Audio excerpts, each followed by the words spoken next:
Humble होनी चाहिए। जब आप बात करते हो तो आपके अंदर बिल्कुल भी एटीट्यूड नहीं लगना चाहिए। For initial 5 years of my life I always made sure कि मैं सबकी बातें सुनूं, मैं वो करूं जो मेरे इमीडिएट सीनियर्स मुझसे एक्सपेक्ट करते हैं। अगर वो मुझसे कभी कभी ये कहते थे कि ना मेरी क्लास ले लेना, तो I used to go and take their classes as well.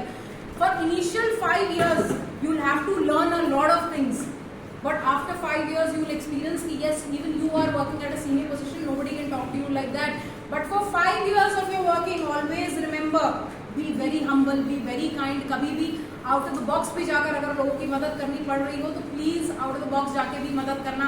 उस टाइम पे कोई एटीट्यूड मत शो करना, क्योंकि ये बहुत बहुत ज्यादा इंपॉर्टेंट है कि आप जब भी आप काम करते हो तो आपके अंदर हम्बलनेस होनी चाहिए काम करने की। अभी आप बहुत ही बेसिक पोजीशन पे हो, शुरू के 5 साल आपको बता देंगे कि आपकी वर्क आने वाले 5-7 साल बाद कितनी होगी, क्योंकि ये सबसे ऐसा टाइम होता है जब आप सबसे ज्यादा काम सीख सकते हो। जब आपने सबसे ज्यादा काम सीख लिया ना तो ऑटोमेटिकली आपके आने वाले 5 साल बहुत बेहतर होने वाले हैं। अब आपके पास ऐसे बहुत सारे लोग होंगे जिन्होंने ये 5 साल बहुत काम मिस किया होगा, मक्कारी करी होगी यहाँ पर। सो जब आप यहाँ पर आ जाते हो तो you will always have somebody कि भाई हाँ अब मुझे काम बहुत अच्छे से आता है। फॉर 5-7 years बहुत हम्बल रहना, बहुत सिंपल रहने की कोशिश करना, बिल्कुल भी अट्रैक्टिव मत लगने की कोशिश करना कि अपने सीनियर को बोल दिया हाँ आता हूँ। No, this attitude doesn't work in a corporate, because आपके जैसे उनके पास बहुत सारे लोग बैठे हुए हैं, ठीक है ना। तो always remember, not even 5 years, जब आपके अंदर 5 साल का एटीट्यूड रहेगा ना तो आपको समझ में आ जाएगा। 5 साल आप एक पोजीशन पर आ जाओगे जहां आप लोगों को देखकर ये बता दोगे कि ये आदमी आपकी कंपनी में सर्वाइव करेगा या नहीं करेगा। क्लियर? तो आपको धीरे धीरे करके चीज़ें पता चलने लगेंगी। जितना ज़्यादा आप कंपनी में काम करोगे, जितना ज़्यादा लोगों से इंटरैक्ट करोगे, ऑटोमेटिकली आपको लोगों की साइकी और उनकी अंडरस्टैंडिंग समझ में आने लगेगी। क्लियर? ओके, वो कम से कम 80,000 की मेहनत कराएंगे तुमसे 9 घंटे straight sitting on a chair on a table. जिस दिन जब मार्च एंड आता है, कॉर्पोरेट से पूछ के देखो, जब उनको सबमिशंस करने होते हैं, डेडलाइंस आती हैं, लोग दिन और रात काम करते हैं, लोग ऑफिसेस छोड़ते नहीं है अपने। इंडिया में ऐसा कोई बहुत वर्क कल्चर और वर्क वो नहीं है।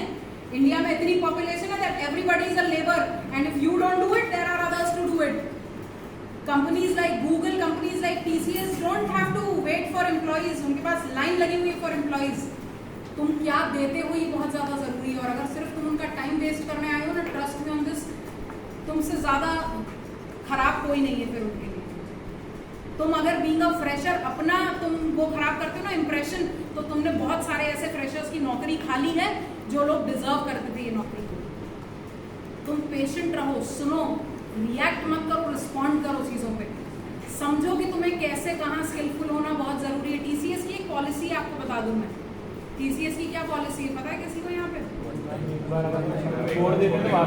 एक बार अगर काम छोड़ दिया तो वापस नहीं लेते वो आपको अंदर।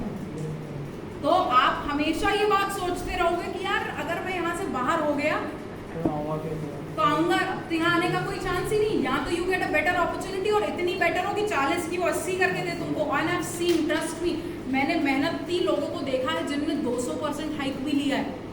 200% क्या होता है? आई एम टॉकिंग अबाउट 40,000 का 1,20,000 rupees a month, just on the basis of their skills, just on their basis of their skills. किसी को कोई चीज फ्री में नहीं मिलती है।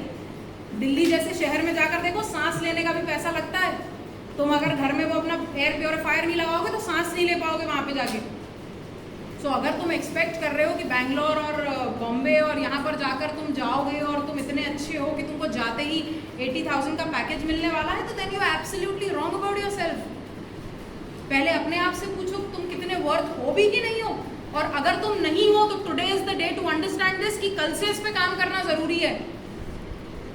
कल से इस पे हर दिन एक दिन काम करना जरूरी है, 2-2, 2.5 घंटे, वरना मैं बता रही हूँ तुम जैसे लोगों की तो नौकरी नहीं लगने वाली। क्योंकि तुमसे बहुत ज्यादा बड़ा टैलेंट पूल जो है ना वो बाहर बैठा हुआ है ऑलरेडी। एक तो हम बहुत छोटी जगह से आते हैं, हम C ग्रेड सिटी से भी B ग्रेड सिटी में शिफ्ट हुए हैं। अभी तो हम इसकी चकाचौंध और मटीरियलिज्म में ही बिजी हैं। इसके बाद कहीं हमको मौका मिलने वाला है कि हम will reach to a better position, a better place. बात समझ आ रही है? So when you go outside you will understand how expensive is the world. जब फोन अपना तुम अपने पैसों से लोगे ना तब तुम्हें समझ में आएगा, तो तुम ओप्पो भी अफोर्ड नहीं कर पाओगे। तुमको अगर बाहर छोड़ दिया जाए तो तुम अपने लिए कपड़े नहीं खरीद सकते हो। That is a condition for you right now.